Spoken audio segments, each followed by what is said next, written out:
j'espère que vous allez bien. Dans cette vidéo, on va maintenant essayer d'avoir un cas concret en essayant d'afficher ça dans une page HTML. C'est-à-dire ici, on veut essayer d'afficher ici, on va dire le contenu de l'API directement dans cette page-là. Donc ici, si vous voyez, j'ai pris, ça c'était d'abord le user, quand j'enlève le 1, on a user tout court et j'aimerais par exemple boucler sur ça, sur chaque élément et en fait, ils sont combien? Ils sont au nombre de 10, 8, 9, 10, ok, ouais. Donc, on va essayer de boucler ça sur ces 10 éléments et essayer de les afficher simplement dans notre page. Donc, ici, pour faire simple, pour ne pas trop casser avec le HTML, tout ça, bon, comment je vais faire ça? Ouais, je pense que je vais créer directement un nouveau fichier. Un nouveau fichier que je vais appeler ici, je sais pas comment je vais l'appeler. Bon, je peux l'appeler juste, d'abord, ls, on est bien dans le bon document. Ok, donc je vais juste appeler ici. Tout, c'est pour créer un nouveau fichier. Comment je peux l'appeler? Je peux l'appeler, par exemple, users.html. OK. Et donc, ici, maintenant, on a notre users.html. Là, je vais premièrement mettre ici point d'exclamation comme ça. Et là, je vais juste dire, par exemple, liste des utilisateurs. OK. Utilisateurs. OK. Donc là, maintenant, si je mets juste ici un H1 comme ça pour dire liste des utilisateurs. Qu'est-ce qu'on a? Non, on l'a pas. Ok, maintenant ce que je vais faire, c'est que on est sur cette page-là, donc je vais baisser tout ça au minimum, au maximum, pardon. Et donc là, je vais essayer de faire, ouais, donc ici, un go live sur celui-là. Ok, voilà, liste des utilisateurs. Très bien. Donc ici, on est sur le 5001. Là, on était sur combien? 5001 aussi. Donc je pense que lui n'existe plus. Ok, donc on peut le fermer puisqu'il n'existe plus. Si, il existe, bizarre. Ok, les deux existent, très bien, sur le même port. Ok, ah oui, l'autre c'est slash user.html. Ok, très bien. Bon, là jusque-là, on est bon. Ok, maintenant ici, qu'est-ce qu'on va faire? On va essayer maintenant de pouvoir rajouter, on va dire, les différents utilisateurs de façon dynamique. Donc ici, sans plus tarder, qu'est-ce que je vais faire? Je vais juste créer une div comme ça. Je vais appeler une div comme ça ici. Je peux même lui donner une classe, par exemple, div, par exemple, user, je sais pas. Bon, on va appeler ça user container, par exemple. Et donc ici dans le user container, qu'est-ce qu'on va faire? On va juste mettre par exemple chargement, on va dire un exemple, hein, chargement, on va dire des utilisateurs. Donc lorsqu'il est en train d'attendre, qu'il est en train de charger les utilisateurs. Donc ici je mets un point de suspension comme ça. Ok, on a bien ça. Donc chargement des utilisateurs. Et donc qu'est-ce qu'on va faire? On va rajouter chacun de ces utilisateurs dedans. Donc dans le user container. Bon, comme c'est un conteneur de user, je vais mettre avec un S comme ça. Et là, c'est bon. Donc ici, on aura bien ça. Users container. Donc c'est ici qu'on va rajouter tous les utilisateurs de notre liste. Ok, donc maintenant, sans plus tarder, qu'est-ce que je vais faire pour ne pas créer que ce soit un peu ambigu? Je vais mettre le JavaScript directement dans le même parce qu'on a déjà un JavaScript extérieur. Donc je préfère écrire directement dans la même page. Je vais créer ici un script et c'est dedans que je vais faire mon JavaScript. Donc ici, comment on va faire ça? Je vais d'abord récupérer l'URL. Donc ici, c'est là. Jusqu'à user là, ok, et donc je viens ici, je vais maintenant pouvoir, non c'est pas celui-là, c'est user là, très bien, je vais maintenant pouvoir appeler cette API const URL API ou API, URL API comme ça, bon, ou bien API, je sais pas, peu importe. Et donc ici ce que je vais faire c'est que je vais juste mettre maintenant notre, on va dire API qui est ici, donc je colle, donc on a créé l'URL API, c'est bizarre, c'est API URL. Ouais, normalement c'est ça, API URL. Ok. Voilà. Donc ici maintenant, on a notre URL. Qu'est-ce qu'on va maintenant faire? On va créer une fonction qui va permettre de pouvoir afficher on va dire afficher chacun des utilisateurs. Mais pour les afficher, j'aimerais d'abord créer une fonction avant que je vais appeler ici display users. Pourquoi? Parce que ça va nous permettre de pouvoir afficher chacun des utilisateurs. Donc ici, comment on va faire pour pouvoir afficher chacun des utilisateurs? Je peux mettre ici même comme ça. Ici, je vais mettre ici affiche, on va dire affiche comme ça. Afficher, on va dire ici les utilisateurs comme ça. Utilisateurs dans le DOM comme ça. Ok. Donc là maintenant très bien. Une fois qu'on a ça, qu'est-ce qu'on peut faire? On peut créer maintenant notre fonction ici que j'ai appelée display user. Display users. Ok. Et donc ici, qu'est-ce qui va se passer maintenant? Qu'est-ce qu'il va prendre en paramètre? Il va prendre les users. Ok. Donc là maintenant, qu'est-ce qu'on fait? Ici, ok, on va maintenant récupérer les users. Mais les users qu'il va essayer d'afficher, il les récupère d'où? il les récupère de notre, on a dit ça tout à l'heure, il récupère de user container là. Donc, je vais copier ça. Et donc, ici, qu'est-ce que je vais faire? Je vais permettre d'abord de faire un document. Ici, maintenant, qu'est-ce qu'on va faire? On va créer, par exemple, une constante qui va contenir tous nos users. Donc, on va l'appeler container comme ça. Et là, on va faire quoi? On va faire un document. Maintenant, on va faire, ici, là, j'ai mis une classe. Mais normalement, je pense que puisque j'ai mis une classe, est-ce que je laisse comme ça ou bien je passe en mode ID? Bon, peu importe, je pense que je vais laisser... Ouais, je vais passer en mode ID. Comme ça, on aura un getElement by ID. Ce sera plus simple. Donc ici, maintenant, je mets ça ici en ID. Et là, je vais faire un getElement by ID. Et là, je vais récupérer ça. Ok, donc on a récupéré le container qui contiendra tous nos utilisateurs. Donc au fur et à mesure, on va essayer de pouvoir les étaler à l'intérieur. Donc ici, qu'est-ce qu'on fait? En fait, il y a une astuce aussi qu'il faut savoir, c'est qu'on fait souvent ça. Container ici, point inner HTML. Et là, qu'est-ce qu'on met? On met un champ vide. Pourquoi? Parce qu'en fait, supposons qu'il y a des utilisateurs qui ont déjà été appelés, ils sont listés. Mais si la fonction est rappelée, qu'est-ce qu'il faut? Il faut d'abord vider le container pour pouvoir rajouter les nouvelles données. Parce qu'on peut avoir des données qui sont là, si le site bug et qu'il relance l'appel, il y aura des utilisateurs en doublon. Donc, pour éviter cela, qu'est-ce qu'on fait? On vide d'abord et avant qu'il relance, on vide d'abord. Et donc, c'est ce que ça veut dire. Et donc là, maintenant, qu'est-ce qu'on va faire? Pour chaque user, il faut maintenant faire la boucle dessus. Pour chaque user, donc comment on va faire ça? On va faire un for each. Un for each comme ça. Oula, qu'est-ce qu'il dit là? Bah, il ne reconnaît pas le for each, c'est bizarre. Ok, bon, c'est pas grave. Donc ici maintenant le user, donc on va faire un for each et là ce sera quoi? Ce sera pour chaque utilisateur. Qu'est-ce qu'on va faire maintenant cette fois-ci? Pour chaque utilisateur, on va faire quoi? On va d'abord créer ce qu'on appelle, on va dire une sorte de, comment dire ça? Parce que après là je n'ai pas d'outil pour vous le montrer comme ça, mais ici en fait on va créer pour chaque utilisateur. Vous voyez ici il y a user container, ça c'est ce qui va contenir tous les utilisateurs. Maintenant on peut créer une grosse div qui va contenir juste chaque utilisateur. Donc ici, on va créer une div pour chaque utilisateur. Et donc, comment on fait pour créer une div comme ça? On va appeler par exemple const user comme ça, user card. Comme ça, j'appelle la div qui va contenir ça. Et comment maintenant, on va créer une div? Là, ce qu'on va faire, c'est qu'on va créer une div. Donc, pour créer une div ici, ça va être document. Ici, maintenant, on va faire sur create element. Donc, on crée élément, on permet de créer un élément. Et l'élément qu'on va créer ici, c'est la div. Donc ici, la div qu'on va créer pour chaque utilisateur, on va créer une div qu'on appelle user card. Et donc dans cette div ici, qu'est-ce qu'on peut faire maintenant? Une fois qu'on crée la div, on peut faire quoi? On peut rajouter la classe sur cette div-là. Donc ici, on peut faire juste un user card comme ça. Et là maintenant, comment faire pour ajouter la classe dans cette div? Ici, il y a un mot qu'on appelle class name comme ça, celui-là. Et là, ici, maintenant, on va choisir le nom de la classe qu'on veut rajouter. Donc, ici, on va mettre, ici, on avait mis ici user container comme ça. Et donc là, maintenant, ce qu'on peut faire, c'est que, comme c'est une carte qu'on a utilisée, on va appeler directement user card simplement. Ok, parce que je vais mettre user container sans pluriel, mais ça devait faire un peu bizarre. Mais bon, ok. Donc ici, on a ça. On prend le user card. Et maintenant, le user card, qu'est-ce qu'on fait maintenant ici? On a créé le user card, d'abord l'élément qui est vide. Ensuite, on lui ajoute la classe user card. Et une fois que la classe user card lui a été rajoutée, qu'est-ce qu'on va maintenant faire? On va pouvoir maintenant insérer le contenu dans cette div. Donc, si vous voulez, en fait, ce qu'on a fait, c'est qu'on a juste comme si on faisait ça. Comme si on créait une div comme ça, une div, et puis on mettait ici user card comme ça. Et c'est juste ça. Maintenant, les éléments qu'on veut rajouter dedans, on veut peut-être rajouter par exemple un H3 par exemple qui va contenir, je ne sais pas, par exemple le nom de l'utilisateur ici. Un nom comme ça. Ensuite, maintenant, on peut prendre par exemple un paragraphe qui va contenir par exemple, on va dire l'email du user, on va dire email comme ça. Et ensuite, le dernier maintenant, ce sera par exemple le téléphone, peu importe. Donc, le téléphone bien phone directement. Et donc, c'est juste comme ça que ça va fonctionner. Donc, on va dire ici name.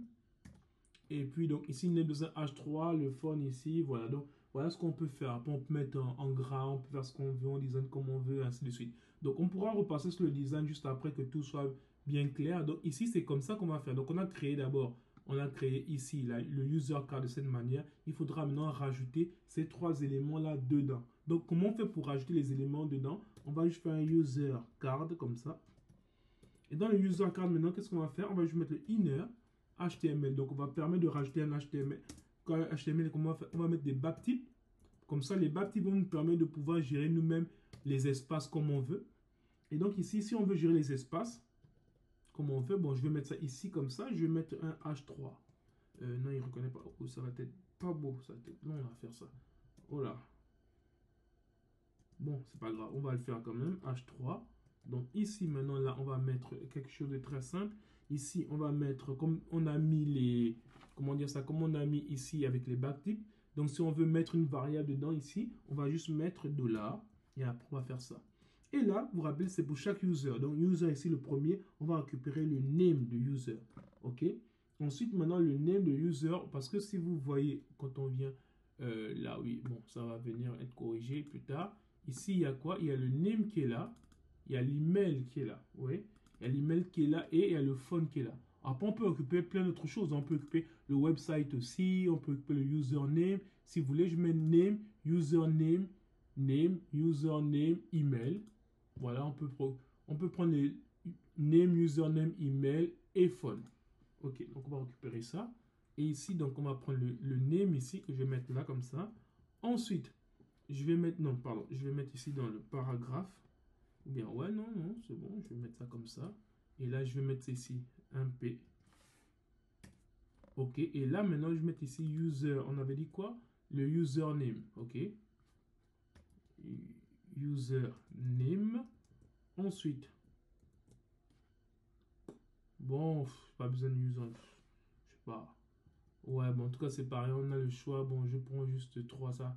Sans 4, ça va devenir un peu long, donc je vais prendre ici l'email et le phone. Donc ici, là, je vais prendre l'email. Et là, je vais prendre le phone. Parce qu'après, avec 4 choses, ça devient déjà un peu long. Donc ici, on va rester sur 3. Donc ici, on aura ça. Et donc ici, très bien. Donc là, maintenant, on a pu obtenir, on a pu récupérer chacune des valeurs qu'on a rajoutées dans notre cadre. Et maintenant, ce qui se passe, c'est que là, pour le moment, c'est chaque utilisateur, c'est rajouté dans le user card, qui est une div. Mais le div là, qu'est-ce qu'il faut faire? Il faut le rajouter maintenant dans le container de base. Parce que le container de base, c'est celui-là. Où il y avait celui-là. C'est le container de base. Parce que vous vous rappelez, le container de base, j'ai fait un get element by ID de users containers. Donc, il va récupérer tout ça qu'il a mis dans une valeur qu'on appelle containers. Et donc ici, dans le container, il faut rajouter tout ça dans le container. Et comment on fait ça? On va ici juste faire un container. Et là, maintenant, on va prendre avec un mot-clé qu'on appelle open child. Donc, on va rajouter l'enfant qui est user card. Ok. Donc, ici, maintenant, ça, c'est terminé pour ce qui permet de pouvoir display les users. Ok. Mais maintenant, ici, ce qui se passe, c'est que là, on va display les users. Donc là, c'est bon. Ok, jusque là, c'est bon. Maintenant, pour récupérer les données de notre API, parce que là, c'est juste pour afficher les données de notre API. Maintenant, il faut d'abord boucler sur les données de notre API. Et donc, pour cela, qu'est-ce qu'on va faire ici? On va juste faire maintenant la fonction qui va nous permettre de récupérer les données de l'API. On va appeler cette fonction function, ici, là, fetch user. Fetch users. Ok, et donc là, maintenant, dans fetch users, qu'est-ce qu'on va faire? On va juste faire ça. On va récupérer les données de l'API avec fetch. Comme ça, ici, on va prendre API, URL. D'accord, très bien. Ensuite, maintenant, qu'est-ce qu'on va faire? On va faire juste un den comme ça. Et là, maintenant, on va faire quoi? On va faire un response. Toujours pareil. Donc, on va chercher maintenant à pouvoir vérifier si tout est OK. Donc, si if. Bon, si ce n'est pas OK, donc on avait ces response. Comment ça va déjà l'habitude déjà? Response et puis c'est OK. OK, si quelque chose n'est pas OK, qu'est-ce qu'on fait? On retourne juste l'erreur. Return new error. Et là, maintenant, on va pouvoir dire, par exemple, ici, on va dire HTTP error status 2 points. Et comme ça, on met $. Et là, on va maintenant directement occuper la réponse. Point status. Status, OK. Donc ici, ça, c'est si ce n'est pas OK. Voilà comment on le récupère. Maintenant, si tout est OK, qu'est-ce qu'on fait? On va juste retourner ça. Donc, on va faire le return. Return maintenant ici de response.json. OK. Donc ici, une fois qu'on a fait, c'est que là, maintenant, on a converti nos données en JSON qui vont nous permettre de pouvoir boucler dessus. Et donc, une fois que c'est maintenant fait, on va maintenant faire l'autre den maintenant. Parce qu'on a converti nos données en JSON, maintenant on pourra maintenant les afficher aussi peu importe. On peut les afficher dans la console. Si vous vous rappelez, on avait fait un truc, bon, on va dire simple, on avait fait ça. Ici, si vous vous rappelez, ici, pour chaque user, bon, pour d'abord, dans les users, d'abord, qu'est-ce qu'on voulait faire? On voulait juste faire un truc simple. Ici, qu'est-ce qu'on fait? On peut faire un CLG pour dire qu'on va afficher juste tous les users. Mais aussi, si vous vous rappelez, on avait créé aussi une fonction en bas, display users, qui prend tous les users. Donc ici, on va juste mettre la fonction display users. Et là, en paramètre, on va prendre ici le users. Ok, aussi simple que ça. Bon, ça fait beaucoup. Il faudrait voir maintenant si tout a marché. On va d'abord enlever déjà ça parce on a créé ça nous-mêmes. On va enlever ça. Et on va voir si tout est OK. Bon, c'est l'heure de vérité pour aller voir si tout est OK. Bon, où est-ce que c'est? C'est ici. OK. Il n'a pas l'intention de, on va dire, de bien marcher. Est-ce que les données donc, sont bien au niveau de la console? OK, donc ici au niveau de la console, il n'affiche pas les données. Donc, il faut voir. Pourquoi il ne s'affiche pas? Donc, on a ici le chargement des utilisateurs. OK, OK, OK. Donc là, ah oui, pardon, oui, on ne l'a pas appelé. Ouais, donc ici, c'est fetch users. OK. Donc ici, fetch users, on l'appelle. Et qu'est-ce qu'on obtient ici? BISIM. Voilà. Donc, on a bien récupéré toutes nos données. Donc ici, on a bien le nom, l'email, le téléphone. Et si on veut, on peut rajouter, comme je vous le disais, si on veut ici, on peut rajouter même là. Et là, ce qu'on voulait, c'était le username. Si on venait mettre juste le username là, vous voyez, on aura bien en plus le username qui est là. Donc, le username, il est bien là. Très bien. Donc, ici, je vais remettre comme c'était. OK. Donc, ici, on a bien tout ça sans le username. OK. Donc, jusque-là, tout est bon. Voilà comment on pouvait ajouter un peu ça. Maintenant, si on veut, on peut passer avec un petit mini CSS donc là-dessus. Si on passe, on va un peu faire du CSS. Ça peut être pas mal aussi. Donc, on va rajouter aussi du style directement dans la même page. Bon, c'est pas très beau, mais bon, c'est juste pour l'exemple ici. Donc, on va faire du style comme ça. Et là, on va rajouter du CSS. Donc, body, de cette manière. Et donc, dans body, qu'est-ce qu'on va mettre? On va mettre, par exemple, le font family. Font family, on va l'appeler peut-être, je sais pas, Arial. Voilà, peu importe, sans serif. OK. Et maintenant, ici, on va lui donner des marges de quoi? De margine de 20 px, par exemple. OK. Donc ici, on a bien ça. OK, il y a créer une marge ici de 20 pixels. OK, maintenant, on a notre classe aussi qu'on avait utilisé, c'était le user card. Se rappeler ici, oula, pourquoi c'est bizarre comme ça? OK, d'accord, voilà. OK, c'est bon ici. Maintenant, là, on peut rajouter maintenant des classes. Pourquoi? Pour le user card. On avait user card ici, il est là. User card. OK, donc ici, on va rajouter une classe pour lui.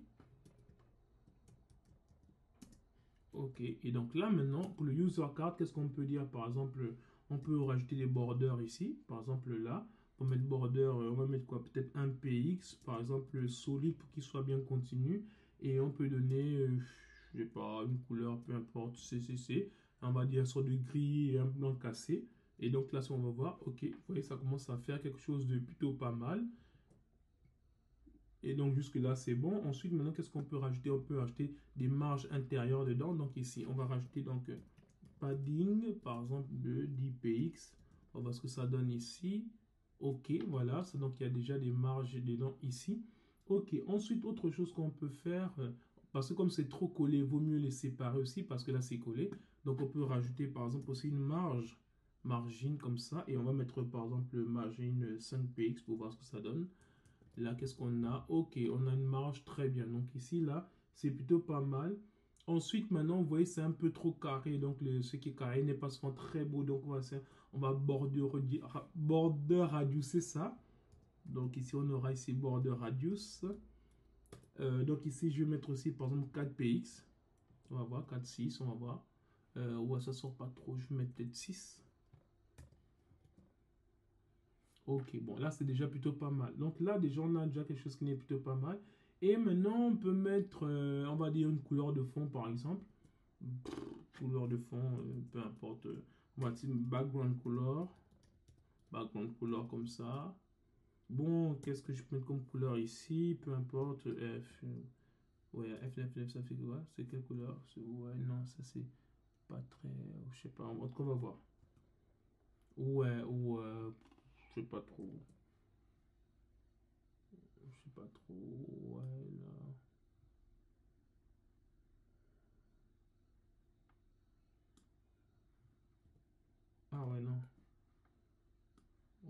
peut-être là. Waouh, ouais, ça fait déjà un peu sombre là. Ouais, ça peut être pas mal. Bon, après, c'est vous qui choisissez. Donc ça, c'est juste une couleur pour le background color. Et donc ensuite, maintenant, on peut s'attaquer à celui-là, à ce titre-là, rapidement. C'est un petit CSS qu'on fait. Donc ici, celui-là, comment on va faire ça? C'est-à-dire ici, on va récupérer d'abord toujours le user card. Et là, on va s'attaquer au H3. Et donc, au niveau du H3, maintenant, qu'est-ce qu'on va faire? On va juste faire... on va retirer les marges d'abord. Par exemple, margin ici, on va mettre 0, par exemple. Et donc, ensuite, on peut donner une couleur. Bon, couleur, est-ce que je peux donner la même couleur que ce qui est extérieur? Je vais d'abord voir si je mets ça ici. Un C, CCC, qu'est-ce qu'il dit? Et si je mets CCC, est-ce que ce sera bon? Ouais, non, ce sera pas bon. Si je mets un 333, ouais, ça peut être pas mal. Donc ici, ouais, on va garder ça comme ça. Et ensuite, maintenant, on va s'attaquer maintenant au paragraphe. Et donc, au paragraphe ici, on va mettre toujours point user card comme ça. Et là, c'est P. Et ensuite, maintenant, qu'est-ce qu'on va rajouter pour lui aussi? On va faire la même chose aussi. Margin ici, comme ça. Qu'est-ce que je peux lui dire ici? Bon, si je prends par exemple, on va dire 5px00. Et ensuite, maintenant, qu'est-ce qu'on peut mettre aussi la couleur? Par exemple, color. Je sais pas trop, mais quoi, 666, 555. Qu'est-ce qu'il lui dit? C'est quoi? C'est ouais, à peu près la même couleur que 333. Ouais, je sais pas trop. Bon, en tout cas, c'est pas grave. Bon, en tout cas, globalement, c'est ça. Donc, voici à quoi un peu ça peut ressembler. Donc, ici, si vous voulez rajouter maintenant autre chose, comme on va dire, ici, comme je viens ici à ce niveau-là, donc si je reviens sur les caractéristiques ici, donc là, je peux revenir faire ça. Et là, je mets le user name. Vous voyez, il récupère en plus le username. Si vous voulez même ici, en plus de ça, c'est quoi? C'était là, par exemple, récupérer, à part le username, on va dire, la longitude, latitude, peu importe. On peut récupérer ça aussi. On peut récupérer l'entreprise, le website. Bon, tout ça, on peut récupérer ici. Par exemple, si je mets ici website. Si je mets ici, par exemple, website. Website. Et donc là, on a bien ici. Non, c'est celui-là. On a bien en plus le website qui est là. Et une dernière chose que je peux rajouter, par exemple, c'est au niveau de, on va dire, de la ville. La ville, par exemple, je peux prendre la ville, mais pour récupérer la ville, comment on fait? Il faut entrer dans adresse et puis city, série. Donc ici, quand on fait ça, c'est qu'on vient juste là, on peut mettre cet élément-là. On met ici maintenant, c'était quoi? C'était adresse avec 2D. Je pense que c'était ça, c'était adresse avec 2D, ensuite série. Donc là, très bien. On a bien ici adresse.